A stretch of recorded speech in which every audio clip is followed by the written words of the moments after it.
Sub-Zero is a well-known character of Mortal Kombat saga. To make it famous has certainly helped his ice attack, the Ice Ball. In this video we try to recreate it in Unity.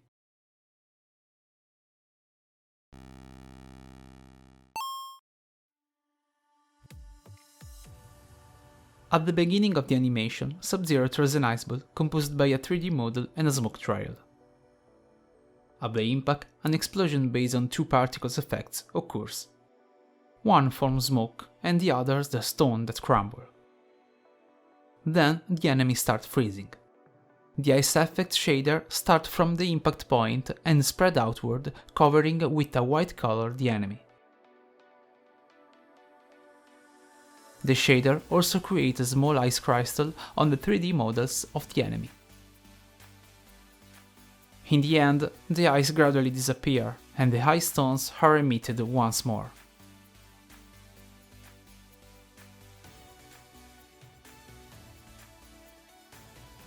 We started from creating a lightweight render pipeline Unity project and a simple scene. We installed the shader graph package and updated the pipeline. First of all, we created the ice shader in the shader graph. Using the difference between an ending position and a starting point, we created the ice spreading effect. Comparing this difference with a radius, we subdivide the two cases: freeze element or not. In this way, by changing the transform of the radius of the shader, we can move or expand the ice effect. We use noise to obtain a nuance division.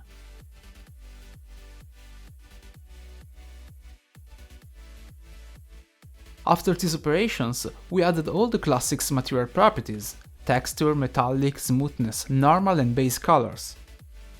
For each property, we interpolated with a LERP node, considering the position and the radius calculated before.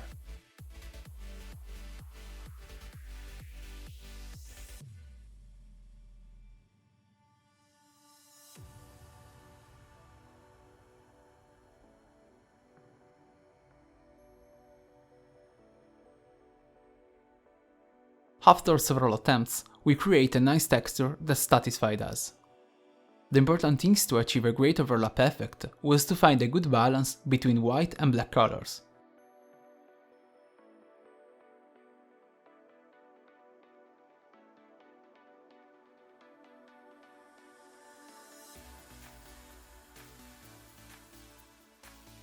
In the shader, we updated the ice color, interpolating between the basic color and the iced one.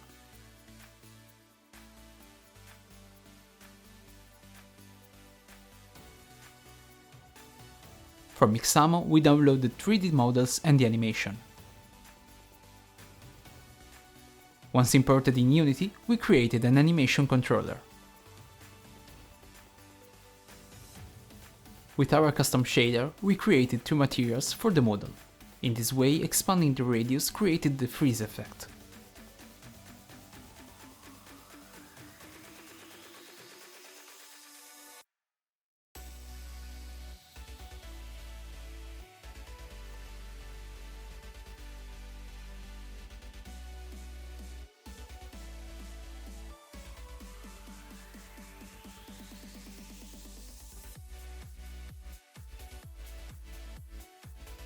To create the ice ball, we started from a sphere.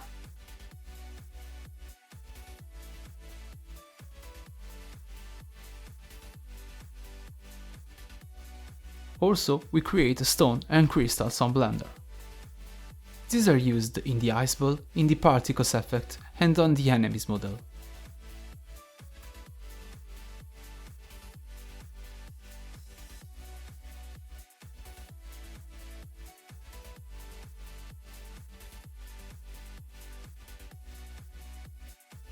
Once we insert the ice ball model, we create the smoke trail that came from the ice. The particle system loops and emit a lot of particles that rotate on themselves and get bigger over time.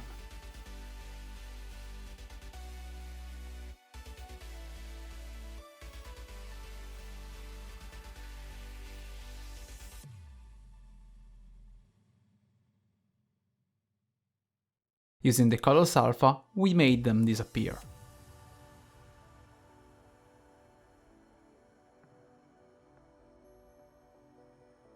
The simulation space of this particle system is set to world, so that it moves with the parent.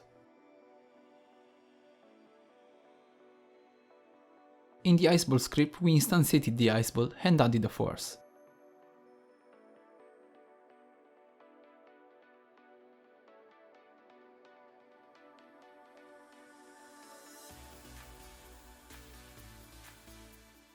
Also, we prepare a method to set in the materials of the enemy the impact point and the spreading radius.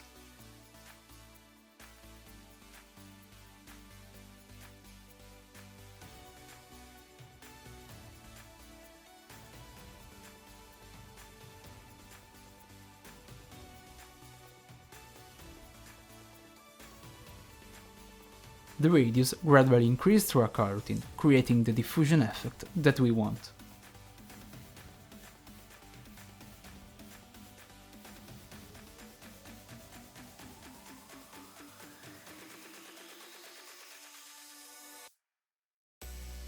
We added a collider to the player to intercept the impact with the iceball. Once the collision occurs, the ice propagates from this point, and the hit animation is played.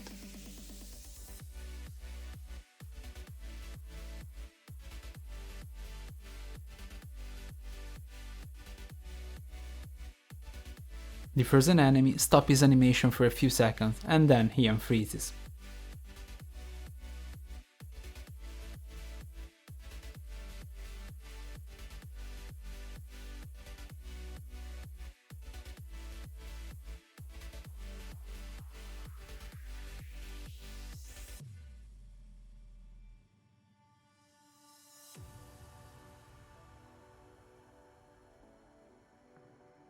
The smoke explosion effect emits bursts of 100 particles.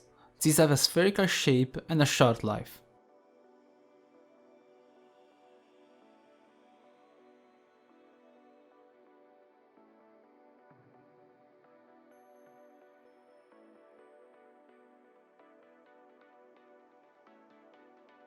The second particle system uses random 3D stones.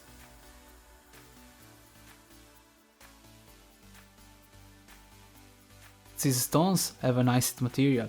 They are pushed upwards and are affected by gravity.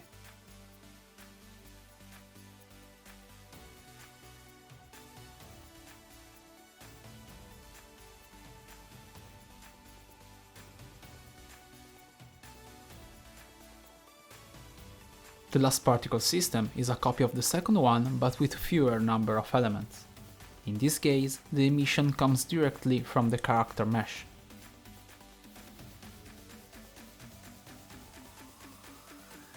We added a second character to cast the iceball, and we created an animation controller for him as well.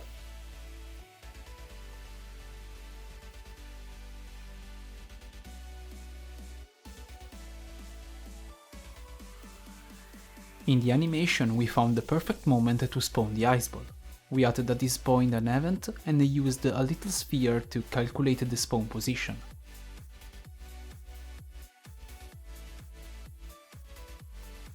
We moved the casting logic in the enemy controller. And we added the references to the particle systems in the hit and enemy script.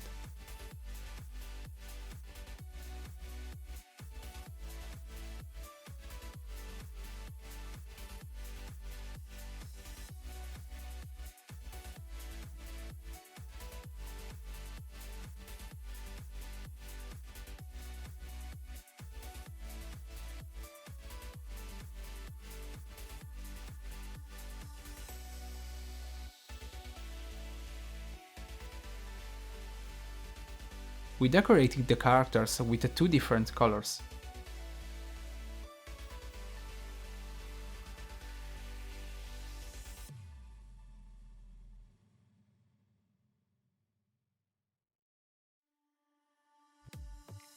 To obtain a displace effect, we modified again the shader.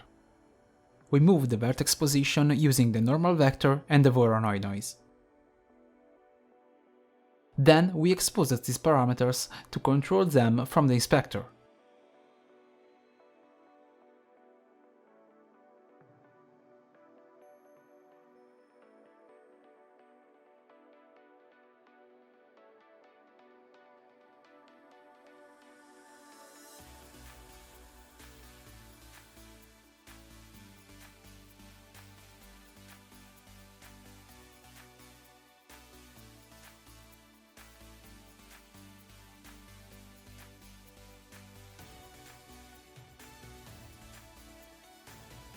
We duplicated the shader to realize a transparent version.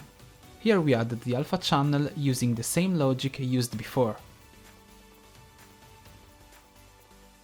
We decorated the character with the modeled crystals.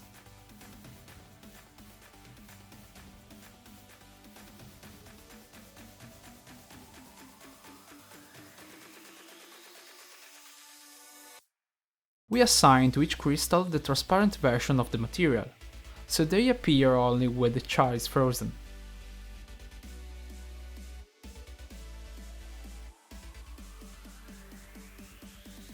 In the script, we added the crystal's material and a coroutine to adjust the displacement value over time.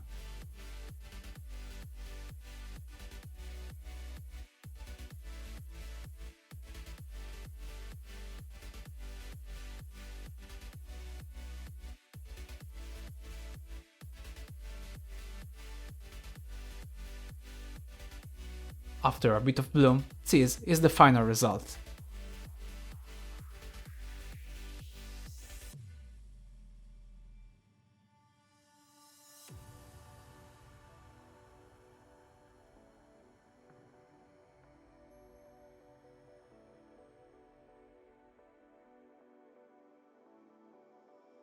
Let us know what do you think about this video and what effect would you like to see. See you at the next. Cheers!